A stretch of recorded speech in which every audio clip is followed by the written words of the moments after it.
안녕하세요. 김시욱 회계사입니다. 네, 안녕하세요. 최오용 회계사입니다. 자, 오늘은 창업을 준비하는 분들이 반드시 알아야 할 내용들을 준비해 봤는데요. 창업을 하면 세금 부담이 큰데 이 제도를 활용하면 세금 부담을 크게 줄이실 수 있습니다. 네, 그게 바로 창업 중소기업 세액 감면입니다. 오늘 저희가 이 제도에 대해서 정확하게 설명을 드리도록 하겠습니다. 창업을 준비하고 계시다면 혹은 이미 시작하셨다면 이 영상을 꼭 끝까지 보시길 바랍니다. 저희가 이번 영상에서 다룰 내용은 크게 4가지인데요. 먼저 첫 번째로 창업 세액 감면이란, 그리고 두 번째로 감면 대상과 조건, 그리고 세 번째 감면율과 주의할 점, 네 번째 실제 사례와 신청 방법으로 구성이 되어 있습니다. 창업세액 감면이란 세무당국에서 정하는 일정 요건을 충족하는 사업주분에게 최대 5년간 소득세와 법인세를 감면해주는 제도입니다. 감면율은 지역마다 다른데 수도권과 지방 창업에 따라서 최소 50%에서 크게 100%까지 감면을 받으실 수 있습니다. 다만 세법에서 정하는 요건들이 까다롭기 때문에 저희가 이제 다음부터 설명하는 내용부터는 꼭 집중을 부탁드립니다. 자, 그럼 창업세액 감면 적용에 대한 조건들을 함께 정리해 보겠습니다. 물론 창업은 하셔야 되고요. 다음으로 고려하실 요소는 나이, 지역, 업종 3가지가 있는데요. 각각 세부 요건들을 같이 살펴보겠습니다. 첫째, 나이입니다.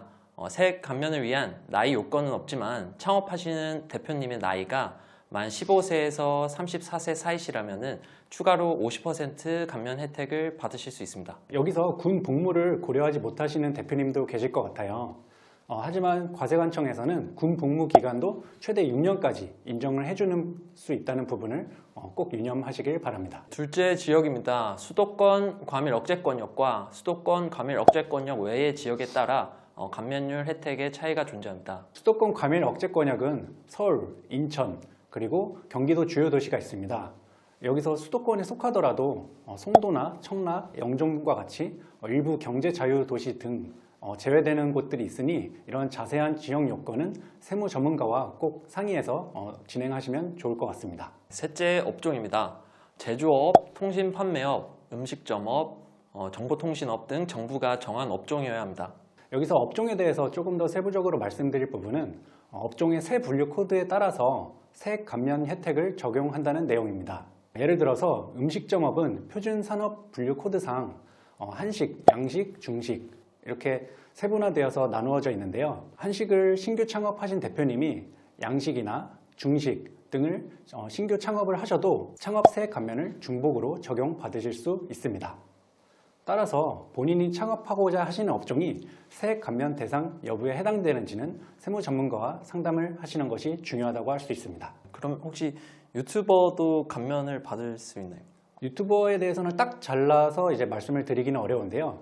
다만 유튜버 사업자분들이 인적, 물적 설비를 갖추고 정보통신업 업종으로 사업자 등록을 하시면 가능합니다. 이런 다양한 케이스가 있을 수 있어서 항상 꼭 진행하시기 전에 세무 전문가와 좀 논의하시고 결정하시는 것이 중요하다고 할 수 있습니다. 이제 감면율을 정리해 보겠습니다. 수도권 과밀 억제권역에서 청년이 창업하면 50% 감면, 청년이 아니더라도 연 매출액이 8천만 원 이하라면 50% 감면을 적용받으실 수 있습니다. 수도권 과밀 억제권역 외에서 창업하실 때 청년이라면 100% 감면, 청년이 아니면 일반적으로 50% 감면인데요.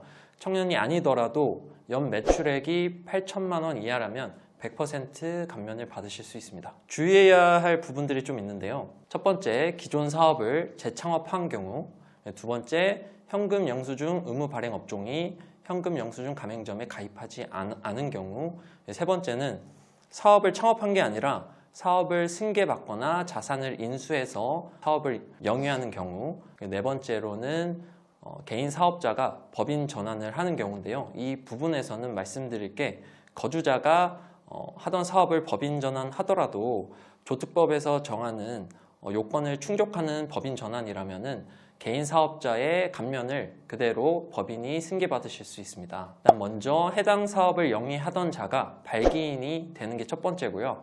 두 번째로는 그 개인 사업자의 순자산 금액 이상으로 법인에 출자를 해야 되고요. 그 다음으로 마지막으로는 법인 설립일부터 3개월 이내에 모든 권리와 의무를 양도하는 조건이 되겠습니다.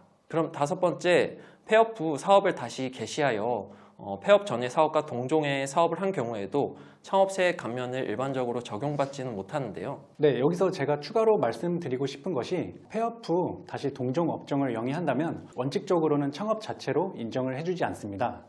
다만 기존 사업이 실질적으로 운영되지 않은 이러한 경우에 해당한다면 세액 감면을 받으실 수도 있기 때문에 꼭 세무 전문가와 상담을 하면서 진행을 하시는 것이 좋습니다. 네, 마지막 여섯 번째로 사업을 확장하거나 다른 업종을 추가하는 경우에도 창업세액 감면을 받으실 수 없습니다. 그리고 2025년도에 이 창업세액 감면 관련해서 한도가 신설되었는데요. 2025년도부터 창업하시는 분들을 세액 감면 전액을 받는 게 아니라 5억까지 한도로 세액 감면을 받으실 수 있는 것을 주의하시면 될 것 같습니다. 자, 창업세액 감면에 대해서 각종 요건들을 같이 살펴보셨는데요.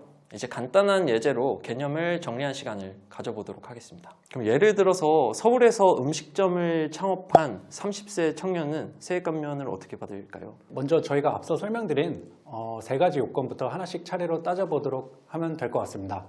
먼저 첫 번째로 나이는 30세라고 하셨죠? 그리고 두 번째로 업종은 저희 창업세액 감면에 해당할 수 있는 음식점업, 이것도 가능합니다. 그리고 세 번째로 지역의 경우에는 서울에서 창업을 했기 때문에 서울은 수도권 과밀 억제 권역에 해당합니다. 그래서 총 50% 세액 감면 혜택을 받으실 수가 있습니다. 그러면 다음으로 지방에서 헬스클럽을 창업한 28세 청년은 어떻게 되죠? 앞서 사례와 마찬가지로 하나씩 검토를 해보면 되는데요. 먼저 나이의 경우에는 28세니까 당연히 청년에 해당하시고 그 두 번째로 업종 같은 경우에는 스포츠 관련 서비스업으로 이것도 저희 창업세액 감면에 해당하는 업종입니다. 그리고 마지막으로 앞선 사례와 조금 다른 부분은 이분은 지방에서 창업하셨다는 것이 있는데요. 지방은 수도권 과밀 억제 권역이 아니기 때문에 총 100% 세액 감면 혜택을 받으실 수가 있습니다. 자, 우리 이렇게 지금까지 설명을 했는데 이거 어떻게 신청을 하는 거죠? 신청 방법은 아주 간단합니다. 개인 사업자분들은 종합소득세 신고인 5월때, 법인 사업자분은 법인세 신고 기한인 3월 말까지 세금 신고할 때 같이 신청서를 작성해서 제출하시면 끝입니다. 창업하면 세금 문제가 가장 부담될 수밖에 없죠. 하지만 이런 세액 감면 제도를 잘 활용하면은 사업을 처음에 수월하게 시작할 수 있습니다. 네, 맞습니다. 사업을 하면서 세금은 절대 피해갈 수 없지만 알고 준비하는 것만으로도 세금 부담을 크게 줄일 수 있습니다. 그리고 사실 창업 후에는 세금뿐만 아니라 자금 관리, 직원 관리, 재무 계획 같은 것들도 신경 쓸 일이 많거든요. 네, 그래서 회계사는 단순히 세금 신고만 도와주는 사람이 아니고 사업을 더 안정적으로 계속 성장할 수 있도록 운영할 수 있도록 조언을 해주는 사람이라고 기억해 주시면 좋을 것 같습니다. 오늘 말씀드린 내용 관련해서 궁금하신 사항이 있으면 댓글로 달아주시면 저희가 하나하나씩 답변 드릴 수 있도록 하겠습니다.